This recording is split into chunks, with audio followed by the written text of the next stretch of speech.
Okay, I think that's us going. So, welcome to the Bodybuilding Lifestyle Podcast, episode 5. Today we have Taylor Johnson on the show. Taylor, how are we getting on?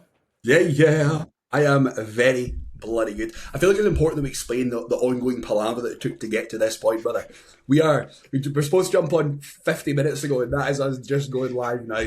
We went through fucking Zoom, we went through Google Meets, we went through this bloody platform. Third time's a charm, we're ready to rock and roll. Here's hoping this shit works.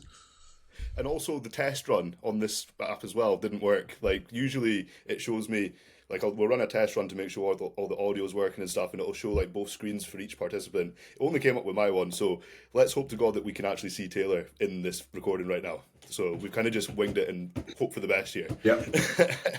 So, anyway, it will be worth all of the heartache. So, I'm going to tailor this podcast, this episode, towards coaching. I like to have a specific subject that we cover with each guest that I have on, and today it's going to be about coaching, and who better than Taylor. So let's crack into some of the topics I've got here. Come on, let's get it. Also, thank you so much for having me on, brother. I really appreciate Thank you for coming on. Really do, man. Nah, mate, it's my pleasure, man. It's nice to get involved in things like this, man. I've got quite a few clients up your way, man, and I think, you know, jumping on your podcast, maybe more people around kind of your neck who would see me. It's a pleasure, mate, and you're a cracking lad, man. I've known you for a couple of years now, man. And yeah, I was thrilled to see you launching the podcast. It's nice to see you actually like taking a lot more initiative with the business and like pushing yourself. Like that's something that I had mentioned to me the other day, man, is I want to see more from people in Scotland. You know, there's a lot of impressive physiques, coaches, personalities, and I believe that us as Scotland, we need to all make an effort to fucking come together and show the fucking world what we can fucking do, man, because there's a lot of impressive people, coaches, they've got a lot to give, man, and it's nice seeing people make the effort and do that, man. So yeah. Come on the boys. Thank you very much. Here, it's not even just for my own personal business, dude. Like, one of my main goals is I want to try and grow bodybuilding in Inverness in the Highlands. You know, because it's obviously like we are getting busier. Like, there's more and more guys each year getting into bodybuilding. But I'm fucking here to grow it. I'm here to make it just as big as all the other cities. So, and do you know what I like about you, George? I feel like we're quite similar in the sense that like we both try and embody like key ambassador roles. Like you're like me, mate. You're a big boy, but like you're so pleasant. You're so well spoken. And you make people feel at ease. And I certainly believe that within this demographic, there's people that just live off of the grunge and the aura of hardcore bodybuilding, man. And I do think that can be quite limiting, especially when you're trying to grow the sport, man. Like most people aren't like that. You know, you come across athletes of all walks, and it's just nice to see good people, you know, spreading the good word, man. Yeah, exactly. I think too many people take on that kind of stigma that bodybuilding already has. Yeah. You know, like that kind of intimidating, like kind of, and you know, that's all for training. That's cool, but like outside of that, you know, there's no need to. We're normal homies, mate. We're normal fucking people. You know? Normal people. Yeah, exactly. So now we're all here for the same reason as well. So it's good. Right. So we actually spoke about this first topic when we were fucking around trying to get everything set up. So first time prepping somebody for a bodybuilding show. What can go right? What can go wrong? Obviously, I'm currently in the middle of doing that as well, so it kind of hits close to home. What's your thoughts? So, I think fundamentally, man, it's not about the prep itself, it's about the pre-prep behaviours. I think that people and coaches need to grasp that in order for the client to be successful towards the back end of their and achieve their goals, their conditioning, the synergy of everything, they need to make sure that their behaviours beforehand are indicative of the goals and the success that they aim to achieve. Far too many people are phase dependent in this game. You know, you think of all the boys that we know that are fucking about in the off season. Prep comes around, they start to tighten the nut. I always find that equates to some piss poor feedback out the gate. The body can fall into a bit of a kind of unproductive rut. There's a lot of pushing and pulling required to really break that kind of point of momentum. So I think before you even get to the point of prep, those behaviours have to be established beforehand, because it's all codependent, man. You know, and I think that if someone's looking at prep, don't think down the line. Think about your actions on that immediate day that's going to lead to that commencing point. But the start of the prep is everything, man. You know, I think that trust is earned and never given. You know, I as a coach always tell those clients when they come on board is that, yeah, sure, you might see me as this bubbly personality, But I treat coaching with the same intensity that I treat my own bodybuilding. And if anyone's ever hanged with me in training sessions, you've seen how I train, man, I'll fuck about. And that's what it needs to be. You know, at least in my team, dude, I want to produce the best. I want to produce killers. I want to produce high caliber athletes. And that starts off with the initial mindset and the initial approach. So I think that's the best place to start with, without a doubt. I think that trust, behaviours in the lead up, and then just doing what the fuck the coach is getting told to do. I think that we've both been around the block now to appreciate that it's not a one-size-fits-all approach. There's plenty of means of going around to achieve a comparable response.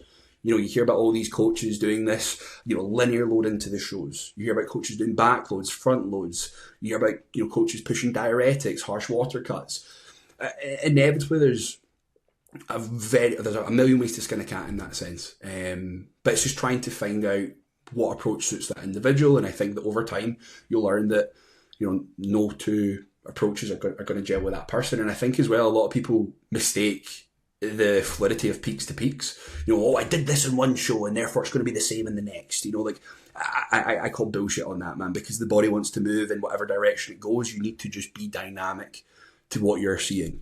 So yeah, is there anything kind of pricked your interest from what I've said there? And we can kind of dip in a little bit more, because the whole fucking can of worms is about to open up here, bro. Can I just take you back to what you said initially regarding fucking around in the off season and then making sure that the client has the right mindset in their prep? So, do you mean people kind of only really locking in once it's time for prep? Yeah. And then off season is just kind of like, do what I want. Yeah. It's downtime. So Okay. The thing is, right, so when I get started bodybuilding, fucking 7 years ago, whatever it was, I can remember looking at these boys ahead of me and thinking, that's where I want to be. And I can remember bumping into these boys, and you know that way when you size each other up, you kind of like look at each other, you kind of puff your chest a bit, you're like, oh, okay. I just remember seeing these people, and I'm like, dude, I remember you being bigger. I remember you being fucking bigger. And see those motherfuckers? Those are the motherfuckers that don't carry the weight in the off season. Those are the motherfuckers that are missing meals. Those are the motherfuckers that are missing cardio. Those are the ones that are missing jabs. Those are the ones that are missing training sessions. It compounds. And I'm a firm believer in the prospect of the butterfly effect. You know, one decision you do today is going to impact your trajectory in later days. And that's the thing with bodybuilding, mate. It's a game of fucking margins. And like I was saying about, you know, catch up to the competition, who can stack the most 1% beforehand? Right? They add up. Because if I can fucking beat you fractionally every single day, I'm catching up to you, motherfucker. You know, and that's the thing for me, like, as a coach and an athlete, man, is I always try and instill an underdog mentality. Even if boys think they're all this and all that, I am very swift to pull them back and put them down a couple of pegs, because I understand how rife the competition is. You know, it's all fine and well looking at these people on social and thinking you've got it, but when you're right there in front of them, it's intimidating, because physiques don't fucking lie. And that's the thing that I love about bodybuilding, man, is I don't look at these big bodies and think, oh, they're doing this for X, Y, and Z. I look at it and think, this boy's putting that work. You know, and think of how many boys that we know that can say that. You know, if you think of the pool of athletes, it's that upper echelon that are doing the ones that are really making waves. And if people are watching this and feel like they're maybe in a position where they're trying to climb the ladder, scrutinize every facet progression that you can for as long as you can. And that's when it'll add up, you know? And work on your fucking mindset, man. Work on your mindset, because they're linked. You know, like if you begin to talk poorly, if you begin to see yourself poorly, if you begin to allow your actions to reflect otherwise, it's going to generate a lot of distrust within yourself. It's going to push you further away. And like I said, dude, the butterfly effect can be a positive one or a negative one, but ultimately you're in control of your behaviours and your application day in, day out. Nobody wants to train later on in the fucking day. Nobody wants to have to go out in the evening and do their steps. Nobody wants to have to go meal prep because it's convenient to go to 42 at the forge and get a good old scran afterwards. But it doesn't work like that, unfortunately, man. And people get themselves so upset with the placings, with the results. But unfortunately, as a coach, we can only do what we can with the physiques in front of us and with the attitude that's in front of us. And like I said, mate, it's part of that underlying set point. You know, and same applies after show. You know, if you fuck that post show, your improvement phase is cooked. that's where you're really tested is post show, Oh, bro, don't. and I think guys just don't even. Yeah, guys don't even see it. You know what, man? Like, so I will hold my hand up. So the first prep that I did was pulled like 2 weeks out. It was because of COVID and everything. And mate, I was fucking distraught. I rebounded awfully because I had no gyms. I had no real like education, at least for myself, because I just threw myself into bodybuilding and I just loved it. And that's when I started to develop a passion for coaching. But you know what, mate? I think it's really valuable that people fuck up at least once and are made to feel like small within themselves, because there is no truer realization than letting yourself down. Doesn't matter what everyone fucking says, but feeling that guilt on your own, it is fucking heavy, bro. Heavy. And there'll be opportunities where you'll probably slip up again, man. But as long as you learn from your mistakes and try and, you know, minimize that opportunity, over time, things will improve, things will get easier, things will get more manageable. But once again, man, I think it's having the foresight to tick off that box day by day. And that's the thing with people is you don't understand is that see the sooner you nail your post-show phase, the sooner your scale weight stagnates, the sooner the body adapts, the sooner they get more food.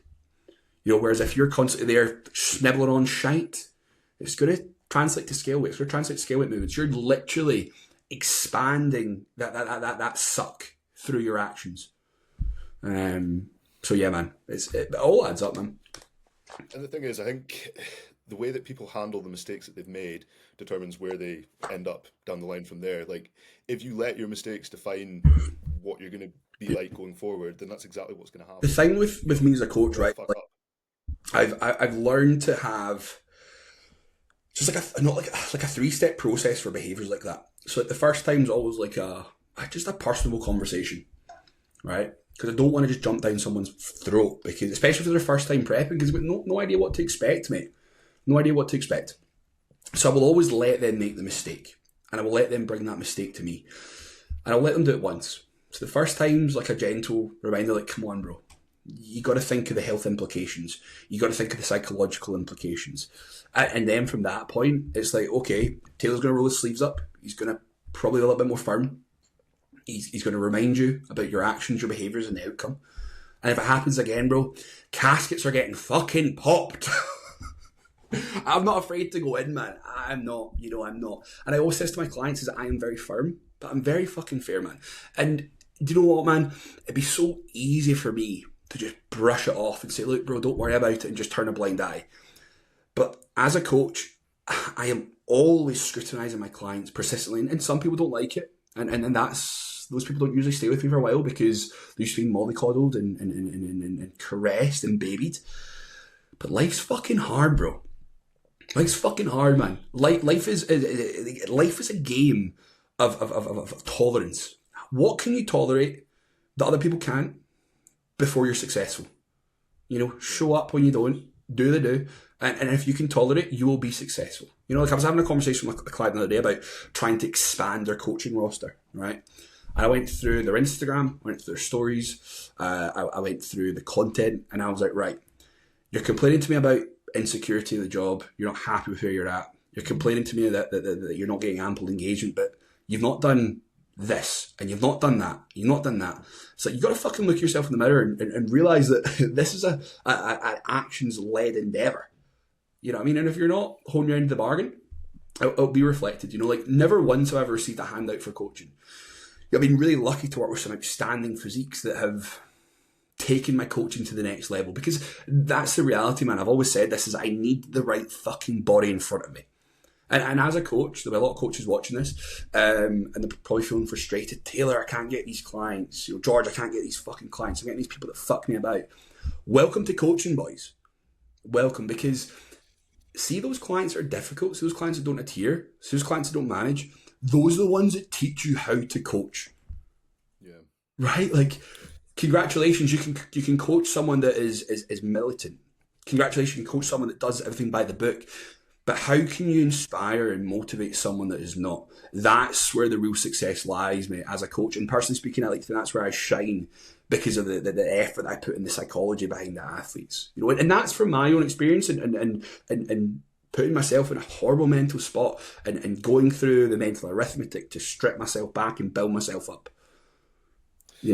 it's I like what you say there about certain people, they just click with it. Certain clients, they just you put something into the plan, they tick each box every fucking day. They've got good genetics, they can diet well, everything just falls in line. You learn their physique really quickly, everything happens the way that you want it, and that's great. But in my experience, obviously you coach a lot more competitive clients than I do. I'm more so lifestyle clients. And the main thing that I run into is people that have difficulty sticking to the plan, Yep. and that's where you are challenged as a coach. Yep. And there's that's actually one of the topics that I had in for today as well, is how you would deal with somebody that can't Yeah. stick to the plan. Yeah. What? So, on you go, George. Sorry about that, bro. No, no, go on. So, I was going to say, in terms of managing those people, I think that a lot of coaches will like rush the onboarding process. And like, I'm going to be honest, man, like, I'm not afraid to say to no to someone. Like, if someone inquires and they're talking that talk, I mean, you know what it's like, man. You develop a bit of like a I smell shite radar, you know? And so I always try and vet the client because, dude, as a coach, right, we think that we can fucking help everyone. But the reality is that some people just want to pay someone 180, 200 quid a month just for the sake of it, you know, because they clearly just don't apply, you know, what they should be, even though they know what's going to come at their benefit. Now, what I would say, man, is be thorough with the onboarding process. You know, learn a little nuance about that person. Look for little buzzwords. Look for little behavioural kind of pitfalls that they've maybe slipped up in the past. And I always lead with a kind of like a very kind of authoritative role, in the sense that if you're coming on board, you're going to be scrutinised, you're going to be asked, and if you're not able to provide the goods, we're going to have a conversation. I need to know what your enjoyments are, what your dislikes are. If you're being open, honest, and transparent with me, the plan that you're receiving should tick all those boxes, and there should be no problems at all. You know, whereas if it's a motivational issue, in fact, I seen Mike Israel speaking about this. It was on Modern Wisdom, and he was looking at the camera all fucking angry. He's like, you're not motivated. He's like, don't go to the gym. Don't. He's like, but trust me. Aye. He's like, but look at yourself in the fucking mirror. He's like, see, when you hate yourself that much, you'll show up. And mate, I've said that to a couple of clients. See, as soon as I said that, I was like, bro, that's so harsh, but it's so true. You know, like, if you don't like what you fucking see day in, day out, you're going to do something about it. And hey, there's nothing wrong with putting your hands up and saying, look, man, this isn't for me. Because I certainly see that in recent times, bodybuilding's become more and more popular, which is amazing for people like you and I. It's amazing for the Scottish industry, and I'm so proud to see the resurgence of it. But a lot of people are filled with illusions of grandeur, that they're going to start training and they're going to gain this much, or they're going to start their first cycle and they're going to gain this much and going to do that. But they don't understand the fundamental steps in between that's going to lead to that response. And they don't understand that you're going to do this shit for years and years and years and years for it to pay off. They don't see the patience that's required. No, and this, do I always tell people as well, like, how the fuck do you think we can correct years of negligence over a short window? Yeah. Do you know what I mean? Like, I've got clients that went through for a while that have been up at £350. I say to them, look, mate, we're going to have to do this in phases, because there's no way in hell that over a course of a year you're going to do this and this. And I mean, some people can, and with the right body. But I think time and expectation and being honest and breaking down the phases so it's a little bit more engaging for them helps as well. But I always lead with enjoyment. I always lead with their desires, because people are going to do the shit that they enjoy. I don't care if I give someone the most meathead plan in the fucking world that on paper is so far from what I would potentially do.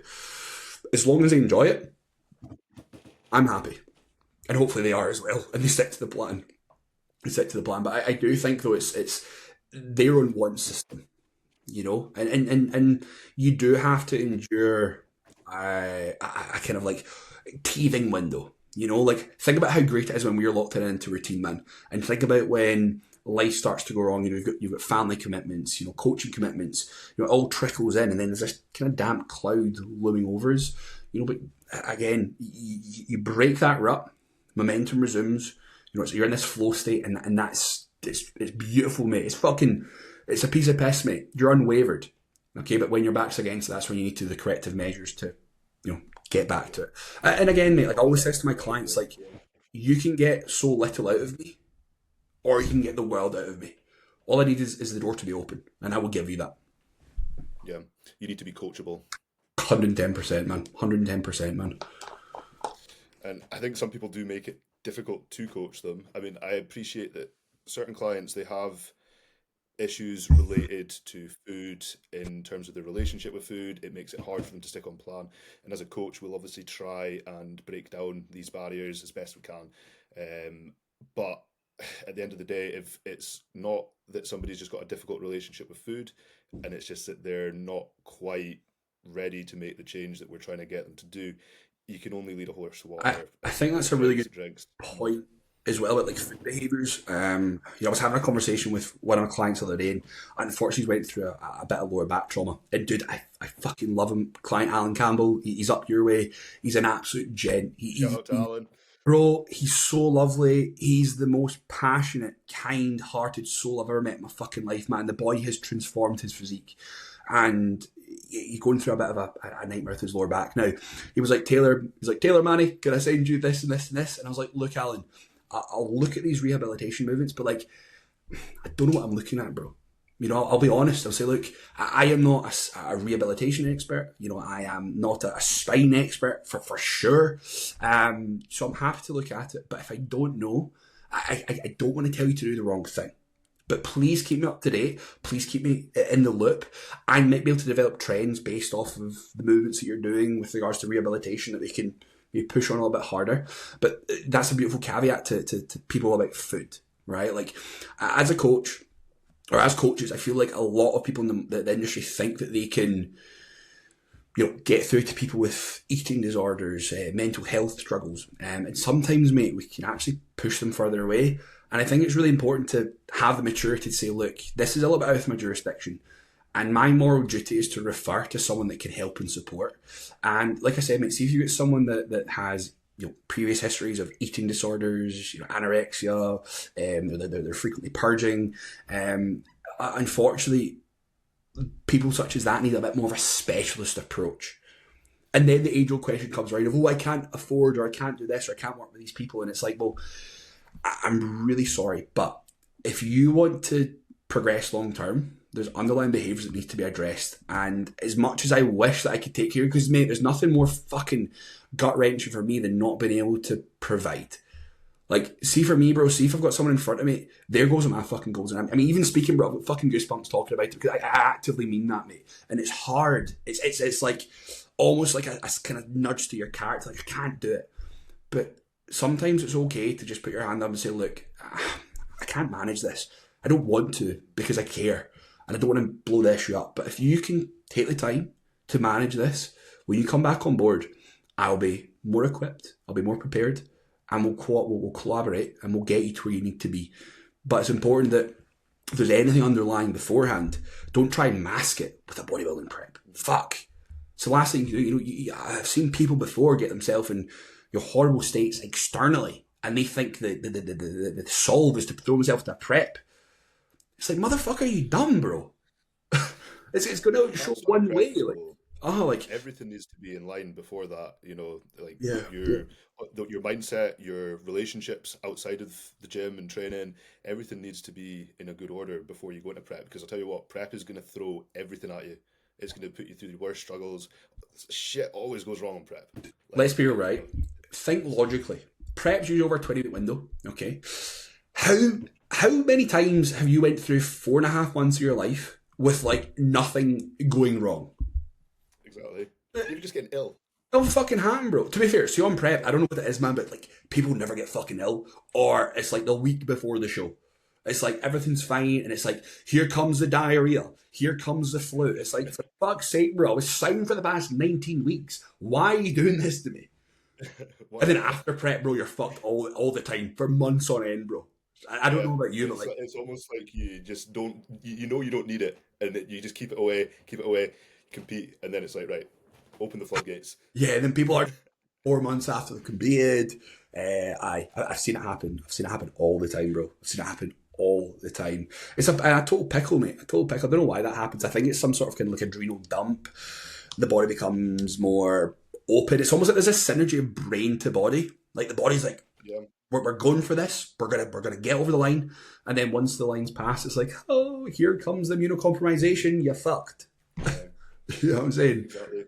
know what I'm saying? Things are never going to align on prep, and the guy's trying to get into it just to almost like it's like running away from your problems if you're starting a prep just to Mate, escape it. the worst thing you can do, because the link between fatigue and mental health is far more profound than what people realise.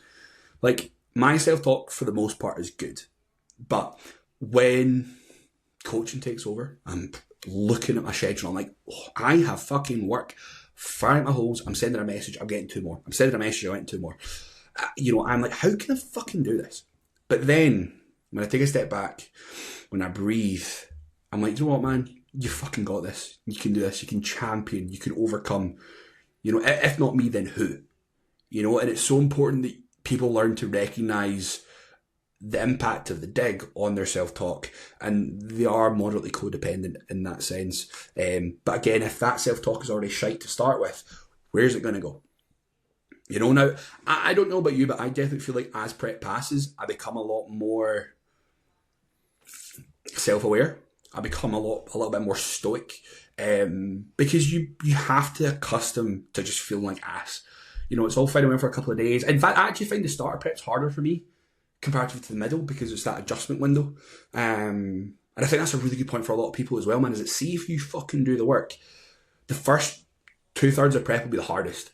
And then once the bulk of the fat's off, high days, pushing and pulling, it becomes a lot easier, but you have to earn that right. And that shit ain't going to happen if you're darting about all over the place, stressed out your box. I mean, we understand the impact of cortisol and the overall physique, and you will end up calling your prep short. So yeah, always be mindful when within your starting and make sure that your ducks are in order. In that sense, mate, nothing's ever going to be perfect. Like, if everything was perfect, mate, then we'd all be bodybuilders full time, having nothing. There's guys like you that are busy family men, that have businesses. You still get shit done, and I actually find what you do more inspiring than other things, man. Like I have it easy when I prep. Let's be real. Like, I sit at my desk, I type to people. It's demanding mentally, but like physically, bro, I'm not on the tools. I'm not getting up at this. Oh, I'm getting up dead early to do fucking work, but like, it's not laborious. Do you know what I mean? I'm not fucking exhausted from sitting arse down and sending a limb to someone. And I always seek inspiration from those that are actually grafting and grinding it. Those motherfuckers that work on tools and prep, y'all built differently, man. And massive respect to you. Even things like nurses and night workers, doctors, you guys. Aye. Yeah, man. Yeah. This was the conversation that me and Jack had on the first podcast. Like, the prep for guys that are on the tools, guys that have high expenditure for their jobs, it's not as easy. Dude, it's fucking hard. Prep's not going to be easy for anybody, but if you work at a desk, totally different. Yeah, it's really hard to manage as well, especially if you're running kind of mock peaks. The placement of them, because like you can't compare the level of expenditure on a baseline working day comparatively to peak week when your feet are rested. It all feeds into the bigger picture. So you have to be uber calculated, uber aware, considerate of everything. But yeah, man, fair dues to you guys, man. You guys have definitely got my respect, man. Definitely. Yeah, absolutely. I think coming back to the prep, what was that? I'm sorry, there was a topic that you mentioned that was in my list.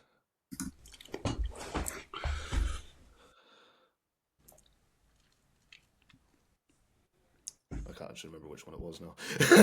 It's just vanished from me, mate. It's vanished. And you were saying that you've got your first prep client landing. Like, how's that going? How's that? Okay.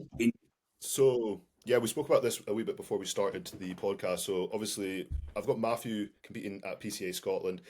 Shout out to Matthew, he's fucking killing his prep. I've never seen somebody, when we were just speaking about the difficulties of prep there, right? So if you don't know Matthew, he's diagnosed with multiple sclerosis, which is a muscle wastage disease. He does not have it easy at all. Most people that have MS, they kind of just let themselves fatigue away. They end up like completely bound to a wheelchair. They're certainly not in the gym, and they're certainly not planning on going up on a bodybuilding stage and doing a prep. So Matthew has not once complained the whole time. Like, every time that I have him in persons, which I'm doing every week with him, every day with him just now. Great. So we're like 2 weeks out, just over 2 weeks out. He's got a smile on his face the whole time, man. He's never once complained to me. So see guys that are not, if you're able-bodied and you're complaining on prep, no excuses at all. Nah, man. So me and Matthew Sorry, you go. I was going to say, I've actually got a client, Jordan Dodd. He's a mixed disability athlete, and mate, the fucking resilience, the effort, the application. Granted, he told me he was autistic. So shout out to those autists, man, because y'all have a fucking superpower. Same people like, oh, but I have ADHD. I'm like, fucking use it well, man. Like, look at the Stoltmans. Look at Big Luke. Is it Luke or Tom? Like, Tom. You know, It's Tom. Yeah. Captain Autism, but the boy he utilizes it well, man. You know, but Jordan, for example, man, you know, he's a master communicator. He shows up every day. I get so much, like, such a even speaking about it, I'm getting fucking goosebumps speaking about it because it's so fucking inspiring. You know, I was speaking to a girl in the gym yesterday. I was training arms, and I looked over and she was like fucking frustrated, man. And I was like, what the fuck's up, you darling? Come on. Like, just taking the piss. I was like, right, come on, we're going to fucking do it. I've never spoke to this girl in my life. I've seen her in the gym quite a lot. And then she was like, yeah, like, I'm just kind of coming back from having cancer. And I was like, sorry, what? She's like, yeah, I had like ovarian cancer. And I was like, mate, I didn't know, but that's fucking inspiring. Like, the fact that you went through that at a young age and you're showing the fuck up right now after going through the trials and tribulations of that, who the fuck are we to think that we have it hard? You know, man, like, we don't, mate. You know, people like that, people the Jordans, the Matthews, you know, that one I was speaking to, mate, like, these are the real fucking, like, these are the real fucking warriors, man. I don't give a flying fuck if Greg Taylor thinks he's the hardest man in Scottish bodybuilding because he can stiff leg 3 plates. That's got nothing on these boys here. Nothing on these boys here. You know what I'm saying, man? Like, that for me is special. That for me is motivating. That for me is inspiring. Mm-hmm. You know? Absolutely. I think as well, like, if you're able-bodied and you're trying to take on a prep and you complain about it, you're choosing to do this prep. This is something that you have actively decided to do and you have the privilege to do. You know, like, we live in the UK, we're in a first world country, we have access to all the food that we want to buy, you have access to all the PEDs that you want to get.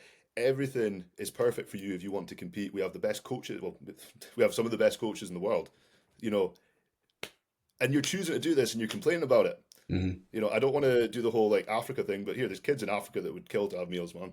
Yeah, You're man. complaining about being a bit hungry when you're on prep. I mean, can you imagine all those Africans, all those sick genetics get a bit of grub in them, man? Jesus Christ! They're taking over, boys. Exactly. They're taking over. There's a boy at Exactly.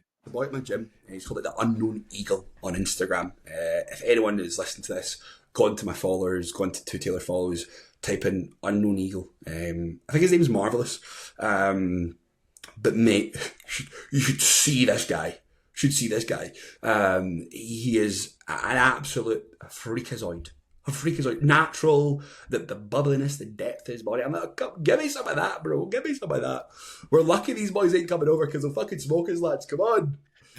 Us Scottish genetics are pale or fucking got that what is it? Caucasian dry. That's it. Yeah, we have some good guys in Scotland though, man. Like some of the genetics that we see. I've actually got a friend, Raphael. Shout out to Raphael. Oh, he looks amazing. I've seen him. Mate, he looks so good. Like his genetics. So that's your Polish genetics right there, man. Yeah. Like crazy. Yeah, So yeah. he's Built on sauerkraut and vodka. yes, exactly. That's the pre-workout meal. Quick one, right? See how we were speaking about kind of like hardships, right? This is a little bit dumb. I've actually like not spoken about it, but see when I'm on prep, bro, I'll watch like war documentaries. Okay. I don't know why, right? But like, I love watching like Navy SEALs get after it because see the shit that these people go through in like Hell Week. That's fucking hard, right? I'll look at like World War II like documentaries. People like people like in like fucking trenches getting fucking blasted with napalm, and like I know it's really extreme, and people are like, "What the fuck?" But I'm like, bro, that shit's rough. That's there in the trenches, man. I'm just fucking complaining because I got some cardio and some fucking beef and rice. I don't have it hard. I know, bro. I know, and I think that's a really good point as well for people that are on prep, man. Is like try and fucking disconnect. Like, see when I'm on prep, bro. The last thing I want to actually look at is bodybuilding. I fucking can't stand it, man. Because it's all I think about 24/7. I need to have like a disconnect.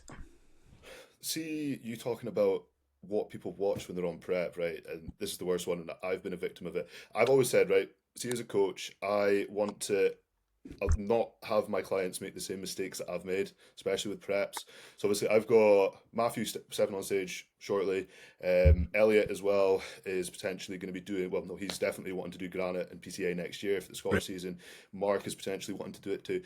All these guys, and even guys that aren't going to be competing, just guys that are like dieting in general, I don't want them to make the same mistakes that I've made. So they will learn from my mistakes. And something that I did when I was on prep was watched food videos all the time. And I still see guys doing it Don't, multiple preps in, is watching food all the time and letting themselves get food focused. Like it's don't do it to yourself. mate. It's torture. It's when people are watching like Eric the Electric. It's when people watch like Beers Meat Food. Mate, I love that shit, bro. I love it. The only time I'll ever watch that is on high days. That's the only time.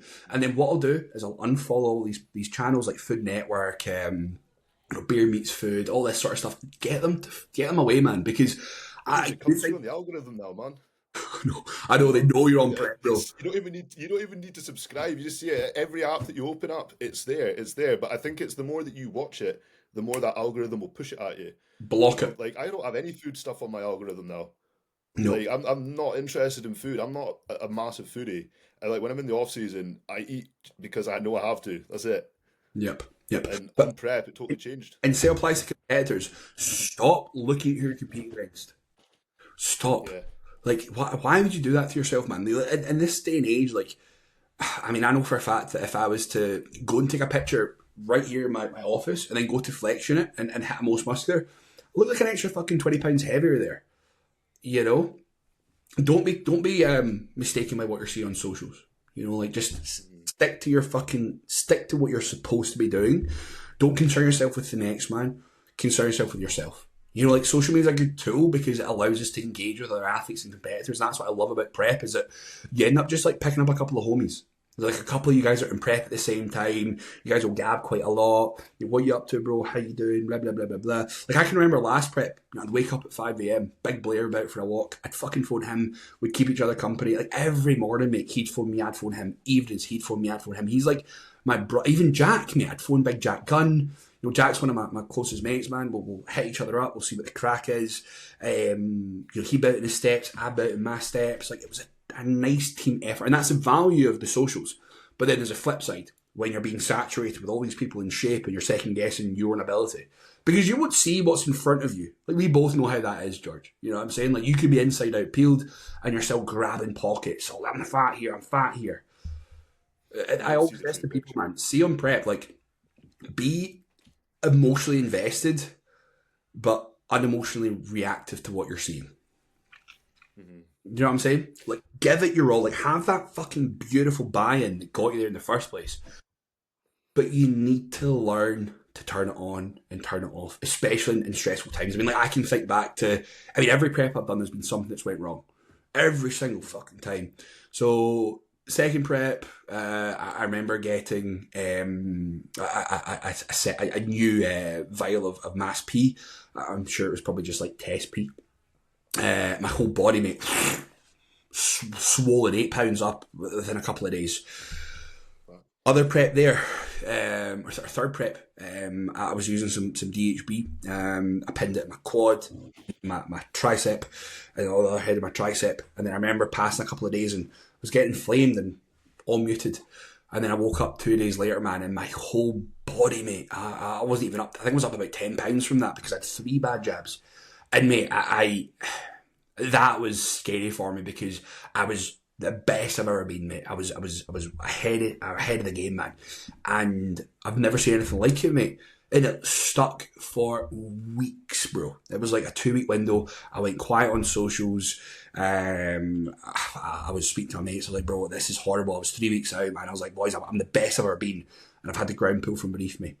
But, course, antibiotics, time, flush with a 10-day window, we're ready to rock. You know, and that's a lesson for me because it's happened twice. First time I didn't learn as well as I should have. Second time, I won't let that happen again. You know? And again, you've got to go through it to feel it. You do. Exactly. It's interesting that you bring that up, dealing with issues. So obviously, with us being coaches, not everybody that's watching this, you know, a lot of the people that are watching this will just be clients, and there'll be people that are prepping. You don't actually coach people. You've got a standard job. Mm-hmm. Us as coaches, we can look at a client when they come to us with issues, right? If you have a client that messages you, oh, I've just came back from holiday, I'm feeling like I'm watery as fuck, I'm feeling like I'm fat, feeling like I'm Iodide. also flat. But like they're emotionally invested in the issue that they can see. Us as coaches can evaluate it with an unbiased opinion, and it's not actually anywhere near as bad on our end as it is on their end. But the caveat to that, us as clients, so I'm coached by Jack, you're coached by Martin. Yeah, Yeah, man. we need a coach too, because I can't. I can, if Elliot comes to me with an issue, I can give him a diplomatic, "You're fine. You just need to do this, this, and this, and you'll be cool." I just came back from Egypt there, right? And when I first came back, I've done this rodeo a few times now. I've had the issues where I've come back and I feel like shit, and I feel like I look like shit, and I know that I don't. I just need to disconnect from it. And when I first came back, I was cool. Went into the gym. First few sets, strength was exactly where it was meant to be. As the session went on, I do start to burn out. I'm like, it's because I'm tired. I was saying to you before we started the podcast, I've been traveling a lot while I was away. It's a different type of stress and a different type of fatigue on the body. And then as the week progressed, it didn't really get better in my head. And I messaged Jack. I was like, here, dude, we've done this a few times as well. I need to hear this come out of your mouth. I know what I would say to somebody if they told you what I'm about to tell you, but I just need to hear you say it to me, Yeah. because I can't say it to myself. Do you find that as well? Yeah, man. Like that's the thing with me, George. Man, is like I'm gonna put my fucking hand right up, man. Like I am phenomenal at getting through to people, but because I place such high expectations on myself to walk the walk persistently and be that beacon for the squad, for the fucking precision coaching team and brand, In the front. bro. I will scrutinise every fucking opportunity now. I never think I'm good enough. Despite winning 2 fucking overalls, clearing up, man, like, I still don't see it. And it's a work in progress, man. It's a work in progress. And I always share my struggles with my clients, because I'm fucking real, mate. I'm a human being. I'm a human being. And I am just as invested in my physique goals as the next man. And see, when you have those moments, or a client has those moments, I can fucking relate, man. Because we're cut from the same cloth. And I think that's really important as a coach, that you are relatable, but you also know how to switch. And also, like, I do work on myself. Like I journal. I'll speak to like a sports psychologist.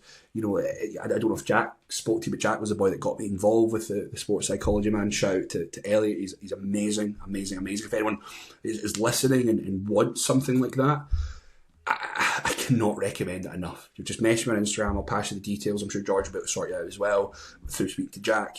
But yeah, man, like we need that. We need that, especially when we get so busy. Like I can't think that much. I'm that busy with coaching, and my clients are my priority. I just tick the boxes, and I try not overthink it. Yeah, and we need somebody to take on the stress of our.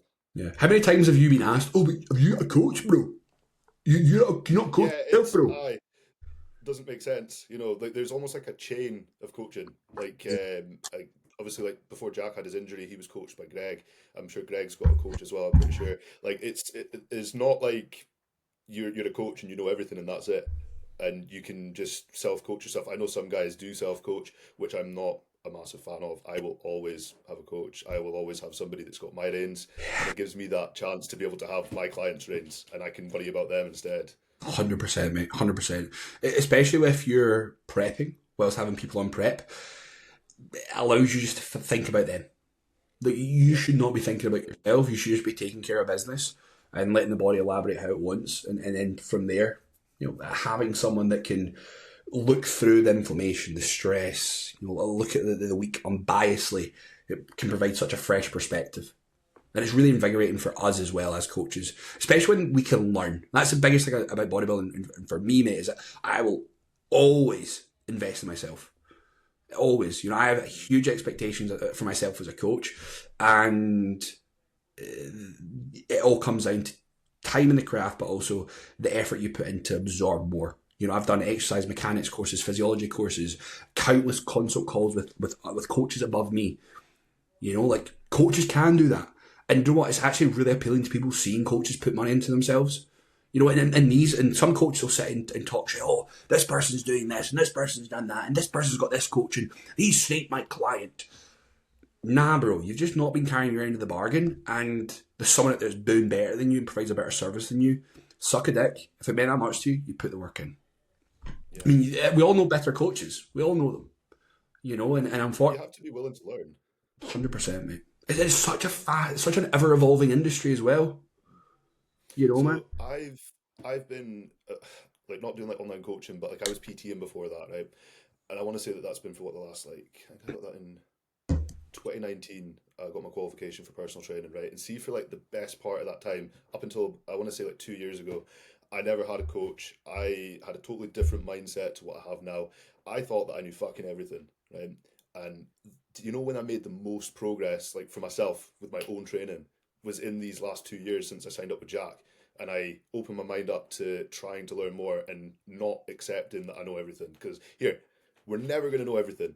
There is in this game a million ways to skin a cat. There's definitely wrong ways as well, but there's always a new method. There's always a different way. And the thing is, like, the same method doesn't work for everybody as well. You know, like when I sign a client up, I'll give them a training plan based off of the gym that they've got, the equipment that they've got, try and play it into their strengths and their weaknesses. But at the end of the day, they need to experiment with what works for them as an individual. Okay. Like, I can't just be like, this is perfect. Yeah. It's not. They need to give me feedback first and find out what works for them first. Trust me, dude. Like, if you've seen some of the programs that I've made, I think on paper you're a bit like, what the hell? But when you begin to understand the physiology, the mechanisms of growth, it all begins to make sense. But the number one thing, though, like you said, is finding what works for that person and leaning into that. So, for example, see if I'm programming for some boy, let's say I'm coaching you, George. Let's say that we want to try and bring up your arms, or we want to try and bring up your legs, right? What I'll do is I'll take feedback from each blocks. So I run assessments every 8 weeks, and then see if I see a muscle group that's progressing at a fixed rate.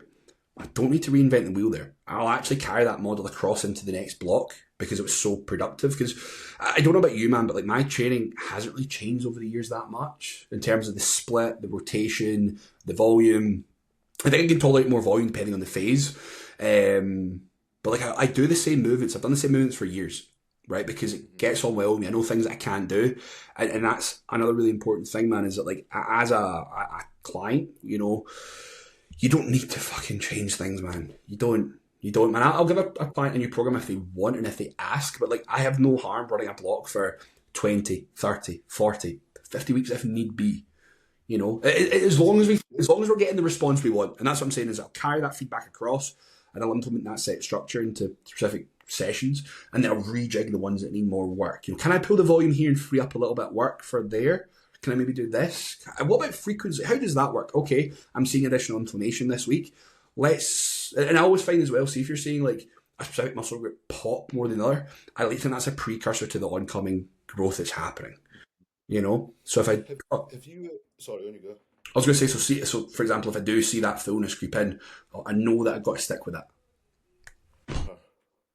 Have you ever had somebody, when you first sign them up, right, and they've obviously been with other coaches before or other like PTs, and they expect an 8-week program? Yeah, no, I've not, thankfully enough. That shit's fucking nonsense.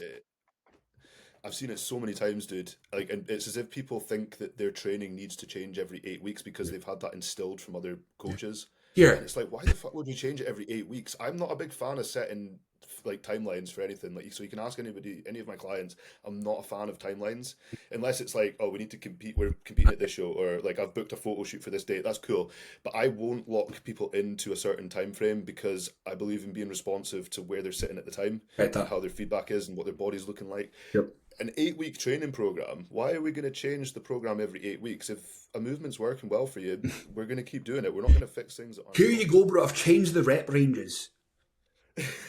It doesn't make any sense. It's nonsensical. I mean, the principle is that the idea, so keep people wondering, like, why do you want to keep a training plan the same? The principle is to assess progress from a position of stability. So if we're literally adding a rep a week, and by the way, guys, listen to this. So if you're adding a rep a week with immaculate execution, that is a win. Okay, I'm not going to lie. See if you guys are persistently adding 2 to 3 reps on at a time, you're raw dogging the weight, or there's a lack of connection. Once a week is fine, man. And that fight itself is what keeps me engaged. I look at the block and I will think, right, if I'm doing this at this point, I need to make sure that I'm doing this next week, in order to get to that end target. And then once that's ticked, we refine, we recycle, we commence that process again. You know, but that's the only way you're going to track your progress is through that linear standardization of the movements session to session. But above all, though, man, you got to make sure that the program fits the person and they enjoy it. And see, if someone loves a program, man, they shouldn't want to deviate from it. No. Because, like I said, I've fallen into the same training pattern for the past couple of years, same exercise past couple of years. I don't want to change it, man, because I know what I can get away with and I know what my body likes and enjoys. You know, maybe I'm missing something. I'm not a fucking 300-pound mass monster, but like, I don't think I have. You know what I'm saying? So a big example that I would use for my own training, and I spoke with Jack about this before, was I built my quads up on the V squat. That exercise for me for ages was just the one. That was where I got I'm very quad dominant. That's like one of my better features on my body, and I built it up from the V squat. And I ran into issues. I want to say it was just after prep. I started running into issues with my lower back. Anything where my hips hinged was just out of the question. So like any like stiff leg deadlifts, RDLs, couldn't do them even with an empty bar. Certain squat variations, so V squat, pendulum, even like leg press, just they fucking made my lower back feel like it was going to explode. And I had to just take that movement out. It was a movement that I'd stuck with for years. It had built my quads, and it just got to that point where I couldn't do it anymore. It wasn't viable. That's when we changed the plan. That's when we try and evaluate and be like, right, we need to do something different. And we found that belt squat worked. I love the belt squat. I don't know. Good. Now belt squat, like it's my favorite movement now. I fucking love it. Range of motion's insane. There's no what's called like axial loading, so no force to the spine. The knee tracking over toes is beautiful, so you're just getting pure quads. Mate, it's so underrated, man. I love it, mate. The only reason why I didn't do it for a while is because I need to put on like fucking 6 plates, man, and I'm like, fuck, Yeah. 12 plates collectively. Do you know how fucking arduous that is to set up, man? I'm fucked. I've got a lower back pump from just putting the weights on and putting the weights off. Yeah, we just got a new belt squat at Forge, and unfortunately, I can lift way more on this one than the other one. So, like, it is a case of putting like 6 plates aside. And do you know the one thing that I don't like about belt squat, right? And it's not even like personally; it's just how under executed it is by other people. Like, Sit some down, people, like, not back. Yeah, well, not even just that. Like, not even full reps. Yeah, half. The hardest part's when you break reps. parallel. The hardest part's when you break parallel. You know, it's easy to come down. You're about to sit in a seat and stand up. You need to actively get your arse as deep as you can. And the beauty of the machine is that because the anchor's underneath you, when you fully squat down, it pulls your hips ever so slightly forward, which causes the knees to trend over the toes furthermore. You know, I would much rather take a couple of plates hit on it to get full knee flexion and get all the way down. That's where the fucking magic happens, man. Once your hamstrings are touching your calves. Mate, do you know what I'll even do is I'll kind of just like pulse a little bit. It sounds kind of weird, but like I won't fully extend my leg between unless I'm failing, and just keeping the tension in the quads, bro. I can just feel it build, man. It's almost like I'm on a leg extension, you know. And that's the beauty of it. Well, see, when you get to the top, dude, try and flex your quads. It's almost like a leg extension contraction. It's crazy, bro. Crazy. See what you were saying about kind of like sitting back into it. So that's definitely something that I try and like get people away from instantly, is bringing their weight forward so that their hips are like going down. The center of gravity is between their feet. So what I actually ran into with Elliot was that he doesn't have enough flexibility through his ankles to actually be able to do that. The only way that he can do the belt squat is by sitting back into it. So we looked at doing some like DC calf stretching, just trying to improve the mobility through his ankle, which is a work in progress. But like, obviously, if you've got an issue like that, then it's a bit different. We need to try and adapt to that. But for the most part, you know, get your center of gravity between your fucking feet. You know, imagine you're trying to teabag where the fucking.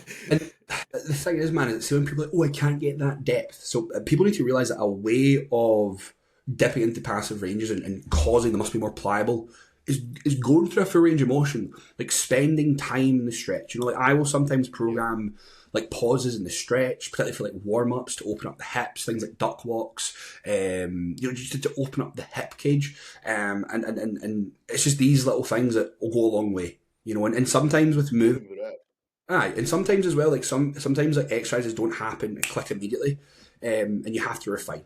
You know, like if something doesn't gel immediately, try it again. You know, and just gain feedback from that point. That's why I think it's so important to get people in person. Like, 100%, bro. 100%, man. Yeah, 100%. I try. I mean, like, if I showed you my fucking calendar, bro, I literally have every Saturday between now and the 17th of May booked up with clients. I've got 1, 2, 3, 4, 5, 6, 7, 8, 9, 10, 11, 12, 13, bro. Every weekend up until middle of May. Right? Like Yeah. Monday through Friday is my time to train. I always say it to my clients, is like, look, guys, I need to still prioritize myself. If I had all the time in the world, you'd all be in. Right? But when I'm training with a client, the sessions are slightly different. It's not as much about me, it's as much about them in that sense. So I can only jump in once a week. But bro, the feedback you gain from that, and also the personal rapport that builds, that's the big thing about me, man. I always say to my clients is like, I will never bite off more than I can chew because I need to remember everyone. I need to remember the little thing, George got this weird tick about him, and I need to know why. I need to look how he speaks. I need to know what his body language is like. I need to see him in person because that feedback is pivotal in times of stress when they begin to act and change differently. I have a preconceived notion of how this individual should be, and I'm only going to achieve that through building a strong relationship with them. I cannot stand coaches that's one in, one out. My retention, I fucking pride myself on because That's why PTs don't work, dude. Like, I mean, like, I don't do as many in-person PTs as I used to. So, like, I think, was it last year, the year, no, it would have been the year before, I was working Anytime Fitness. I was 12-hour shifts doing PTs.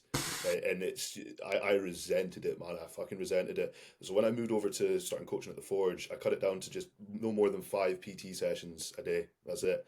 And obviously with my online coaching starting to kind of kick off a bit more, like, that's going to go down more. If you are just rolling guys in and out of the gym every hour, it's not. They don't get the same value out of it. And it was the same when I was on prep, man. Like, I cut out all my PT sessions in the evening time because I didn't have the energy. I couldn't give my clients the effort that they deserved and it's a for them poor sessions. reflection on you and your business. You know, Exactly. that's the thing, man. Is like coaches need to appreciate that it's the full 360. It's like you don't get a fucking day off here, man. Like when you're in the gym, you be that personable motherfucker. When you're at home, chill the fuck out, disconnect. But like, I almost feel like I need to just like not behave in a certain way in the gym, but like I'll always be super respectful and give people the time that they're due instead of being a grumpy, rushful dickhead. Yeah, exactly. And the thing is, I don't know if you've ever noticed this. So like when I do PT sessions with somebody, they have a different experience than when they just come in and train with me as a training partner. Mhm. So all my online clients, I say to them, look, like try and come in and train with me as a training partner at least once a month. They've got that open invitation to come in and join. And then obviously I do have people that are regular PT clients and they notice a difference when they come in and train with me, just training partner as to PT session. And I think it's good to give them that option to see what it's like for you to train as well, and they can almost try and like mirror that because your client's an emulation of you, but you're also got to be an emulation of your client. That's You know. fucking beautiful. That's poetic, brother. I fucking love that. I don't know if you've ever tried trying and like seeing your peripherals, you see them looking at you and they're in awe. That for me is like I know that I've got through then. Like, see if I'm training with someone, I'm loading up a T-bar or I'm loading up a shoulder press. I've got 6 plates on that fucker, and I'm getting zoned in. They're feeling the energy, man. They're feeling what it fucking Mhm. takes to dial in that much. That's that's worth 1,000 texts. That's worth 1,000 It, voices it, trying to explain. yeah. You know how It, do it, you it do it? fires me up more for training. See, when you've got somebody that looks up to you, standing right next to you, and you're about to go for a set, you're gonna fucking send it. Yep. Because they're looking up to you. They're going to mirror what you do, And and what's whatever your you do mindset to like? Because everybody. for me, it's like, don't fucking miss this. You need this. Yeah, that Yeah. that because mate, I'm not gonna let them down. You Yeah. know what I mean? Yeah. I'd And you rather don't let let them myself fucking down beat than you them down. either. Yeah, yeah, So and you have to expect, you have to realize that they look up to you and they are going to copy as you do. And like if you can show any sign of weakness in your training, if there's a rep there and you don't take it, what does that say to your client? yeah. They watch you just pussy out on a rep.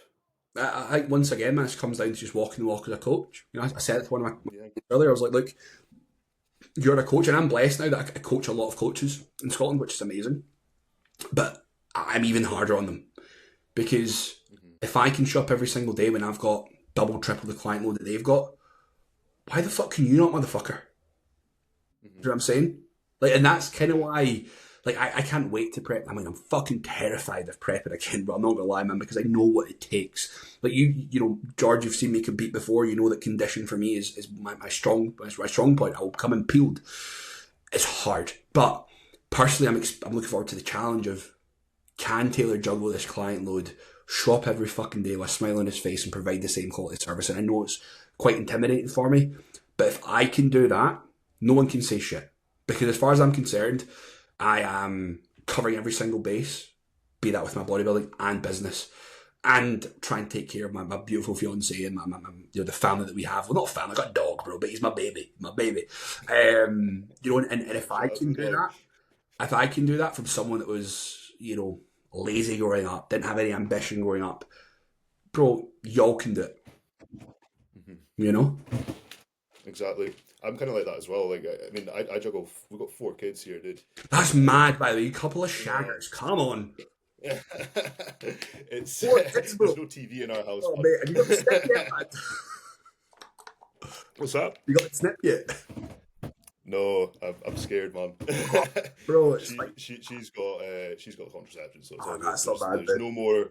no more planned. I was just a bit late We'll for wait the till she's baby a bit trap you younger. these days, bro. Like you're already a little bit too deep now. So you It's haven't you practice have that, another man. kid, man? What's that? Do you have another one? Another? What do you mean? Another kid? Oh, so we've got, well, between us we've got 4 kids. Yeah, but would you have another one? Oh, would I have Yeah. another one? No, no, God no. Yeah. No, Four, there's four is fucking bad, bro. Four is bad. so see, our youngest son Thorin, right? He is the cutest kid in the world, right? But he's a devil. Like, he's a Yeah. demon, mate. He just, like, the youngest kids always are as well. Like, he's just he's put us off of having any more. Like, certainly, he's just absolutely fucking nuts. 100% riddled with ADHD. Like, Come on. he's crazy.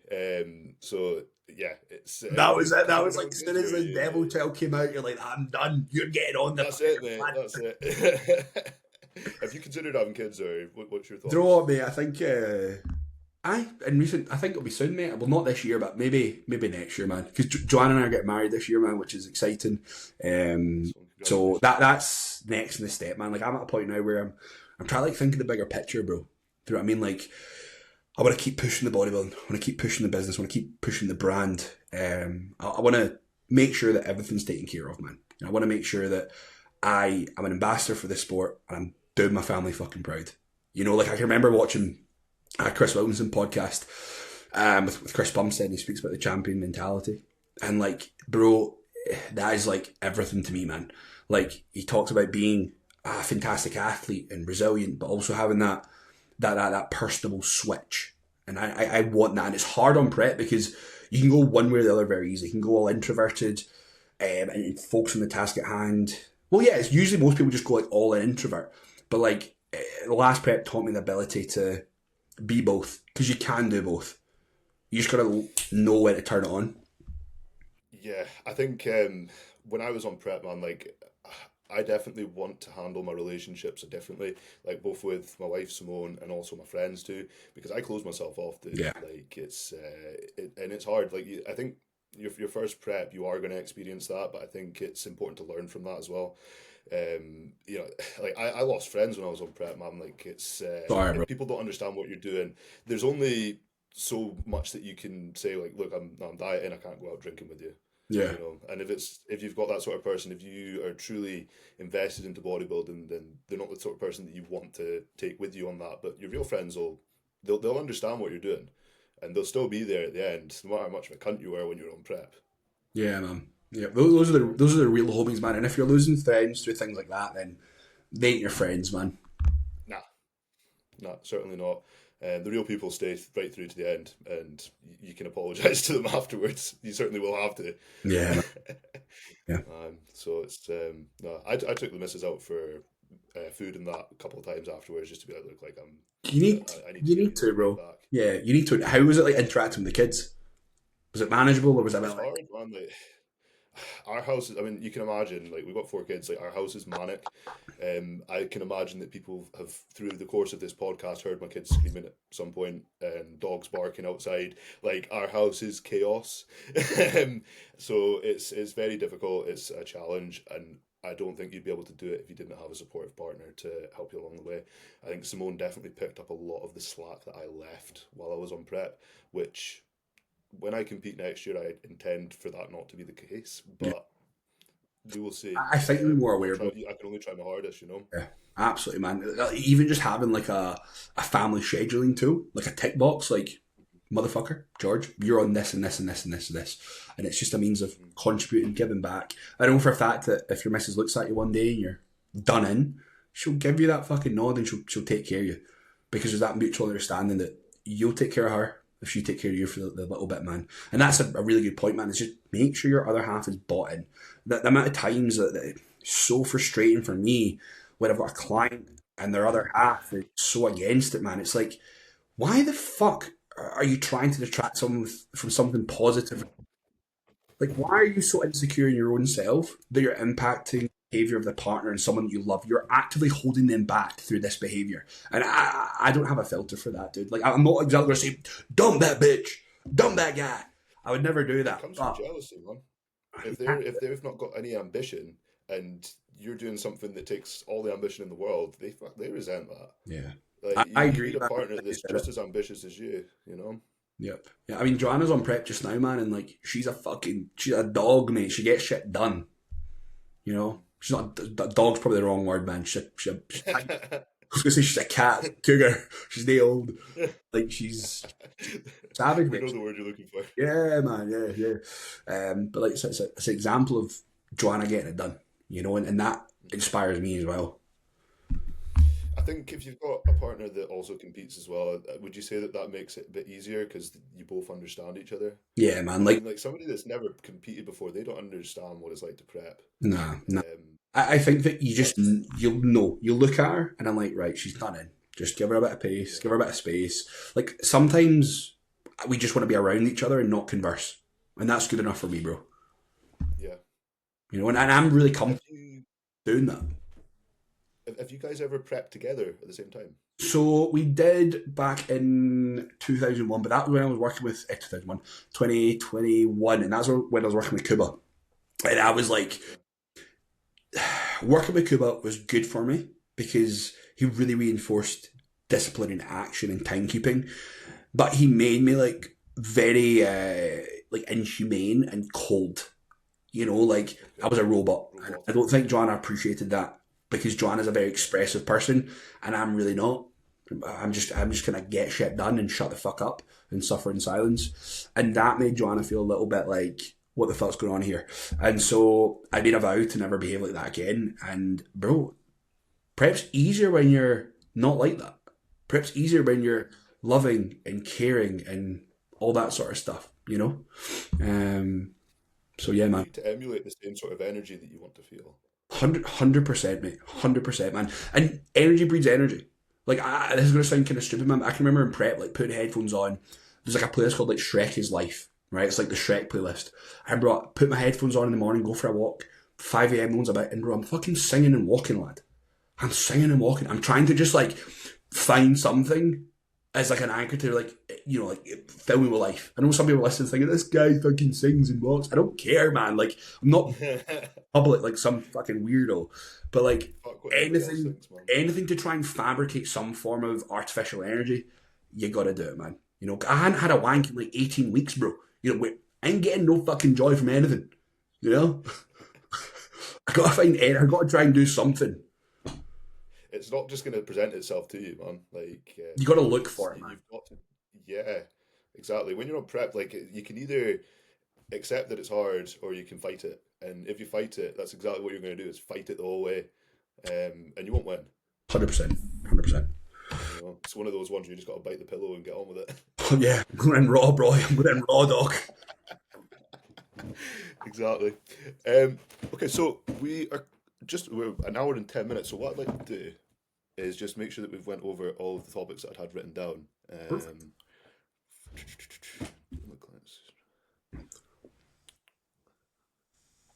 Okay, so this is one that we've not covered actually. Clients who don't feel comfortable weighing themselves or sending check-in photos. Now, I don't get this very often, but I have experienced it. What is your thoughts on this? So it's person dependent. Off the top of my head, I can think of a specific client that like doesn't weigh in. But I still get like visuals every week. But I can interpret a physique. Like I can interpret where a body is without weigh-ins. And believe it or not, man, like I don't weigh myself on prep. Like I don't weigh myself on prep. I just send pictures.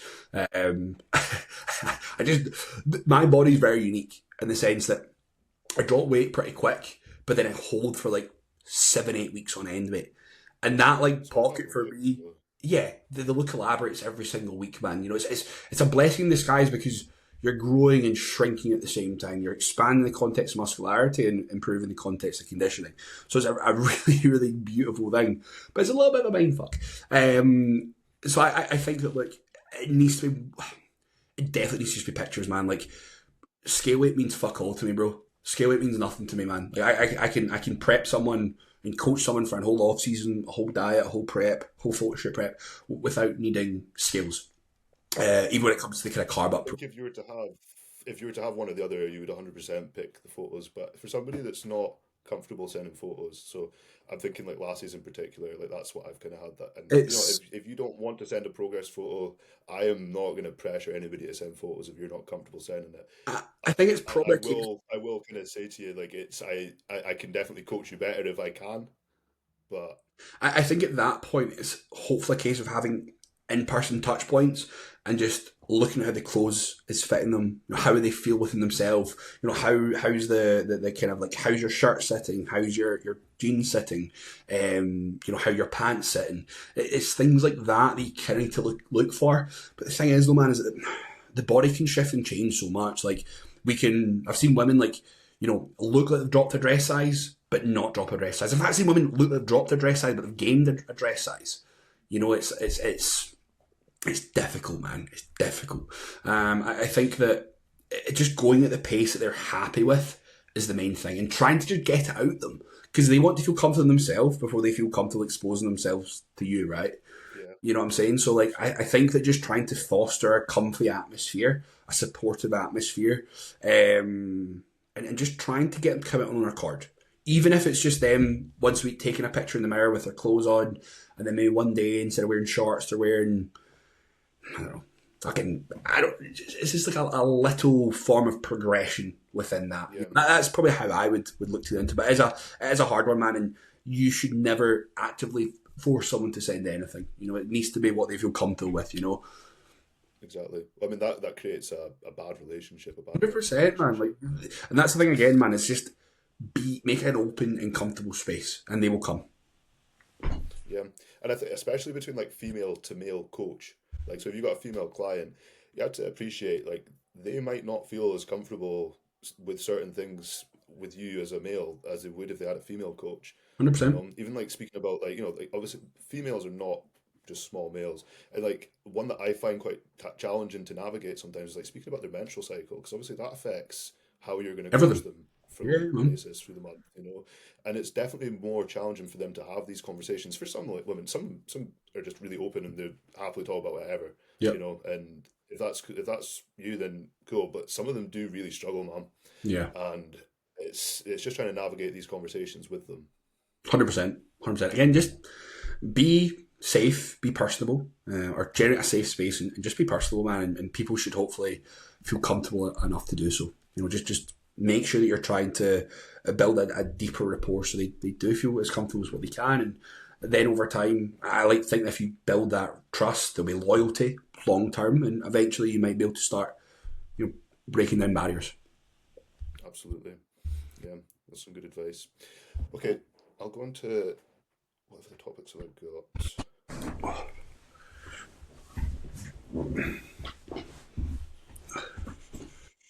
So this is one we kind of touched on earlier. It's the last one, but I'd like to go in a bit more depth with you. So the importance of tough love when it comes to coaching. I would say that this is something I do struggle with a lot of clients. Maybe not clients that I've got like a more personal relationship with. Like so, the likes of like Elliot. He's one of my best mates, and I coach him. I'm very militant and hard on Elliot when I need to be.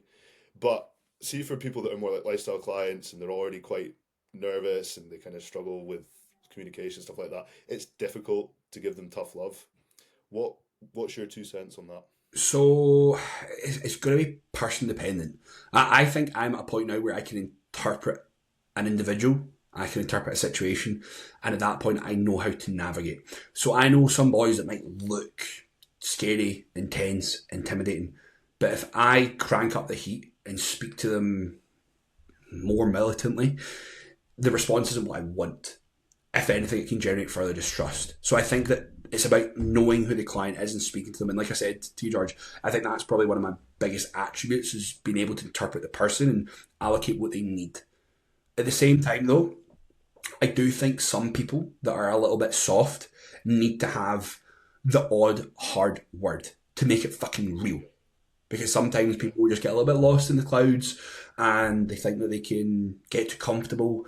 That's the thing with me, man, is like, I see it a lot with my clients, is because of how I am and how, if they're on it, I'll take the piss. They're my fucking boys. But the flip of a coin, if they misbehave, I'll be on them straight away. So I do kind of keep my clients on their toes in that sense. But just having the ability to interpret the situation and also read the room, because sometimes if someone's going through like a traumatic time in their life, layering it on thick is not what they want. Like, I always think back to a time in my life where I was really trying to grow the business. I was working for Powerhouse Fitness. I quit my job. I was commuting to Flex Unit like an hour a day from Perth. And I can remember getting in trouble from Cuba about not prioritising my bodybuilding. And honestly, mate, I kicked up a fuss to him. I was like, who the fuck do you think you are talking down to me right fucking now, bro? I was like, I am actively trying to better my life through busting my balls to grow the fucking business. And you're complaining at me that I can't fucking sleep. I was like, I can't fucking sleep because I'm stressed trying to make a career. I'm stressed trying to put up as much content and be the best fucking coach and bodybuilder I can be. So don't you dare fucking speak to me like that, bro. And I learned so much from that. And like I said, mate, like, I've been doing this shit for a while now that I learn a lot from these interactions. Like I said to you beforehand, like, I learn more so from my mistakes and situations than I do my successes. There's loads of situations that I have made the wrong call with a client, I've spoken to the wrong way, and I always learn from it. I always learn from it. And it's important. Man. And it's important that you are reflective in that sense. And, like I said, touch the fire, feel the heat, learn from it, and behave. Because no one's perfect, man. And I do believe that as a coach, you should be evolving your behaviours, your modalities, how you speak and behave and interact. And that just comes from time in the Heart Locker and just doing the do, man. Because I'll hold my hand up and say, I'm not a perfect coach, but I'm a really fucking good coach now, bro. I'm a really good coach now through going through what I've done. And I always say to my clients, my long-term clients, I've got clients that have been with me for, I can think of my client Campbell. He's been with me for 250 weeks, mate.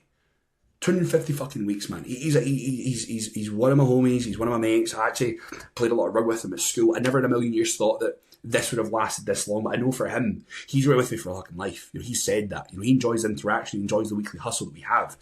And I always says to my boys, I'm like, dude, I'm going to be honest with you here. This is your best fucking off season. I wish I knew what I knew then to implement now.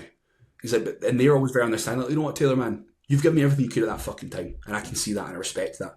And you know what? I respect that you're telling me that you could have done things better, but you didn't know at the time.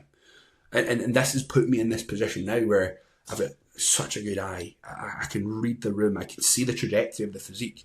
And I wouldn't have got there without that. My client Mark, for example, he's just away to Marbella just now, the lucky bastard. He's been with me again for 200 weeks. And this has been his best off season yet.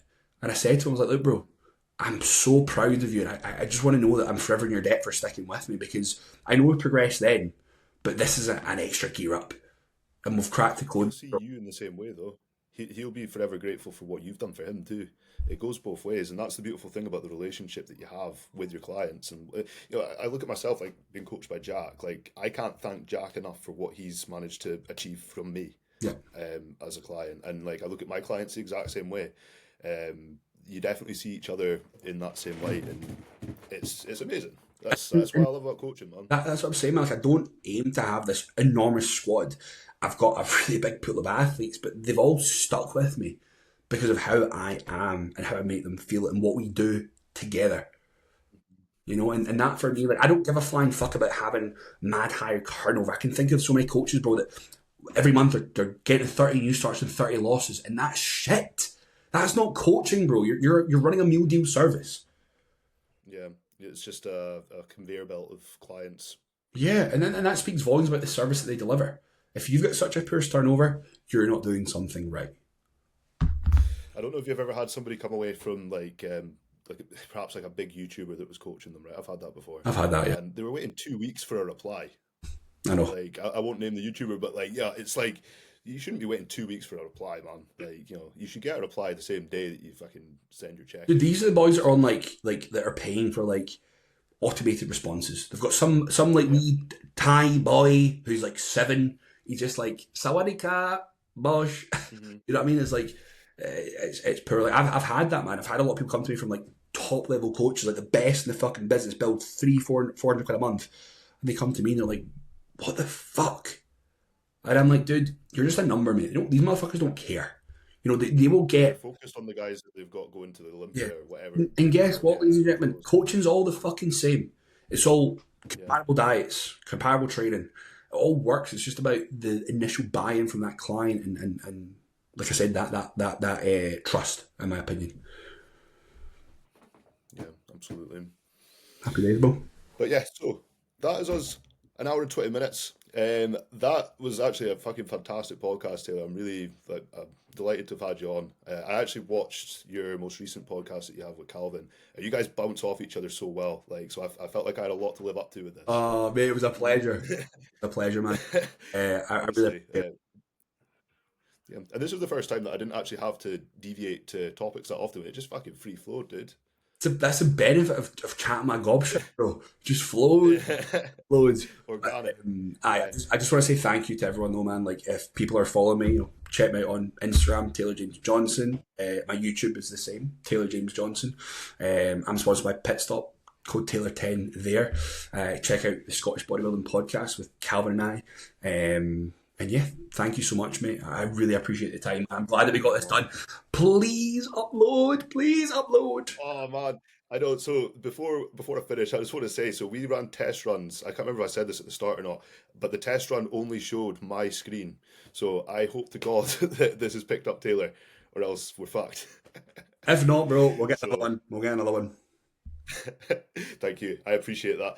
Thank you so much for coming on, Taylor. It's been an absolute pleasure. Thank you, brother. I really, really appreciate it, man. I'm looking forward to seeing it granted next week, brother. I know. Yeah, we'll need to fucking get a good catch up in Come person, on. man. Amazing. Nice one. Right, enjoy Looking your forward day. to it, dude. Thank you Peace. very much, everybody. Take care. Bye bye. Bye bye.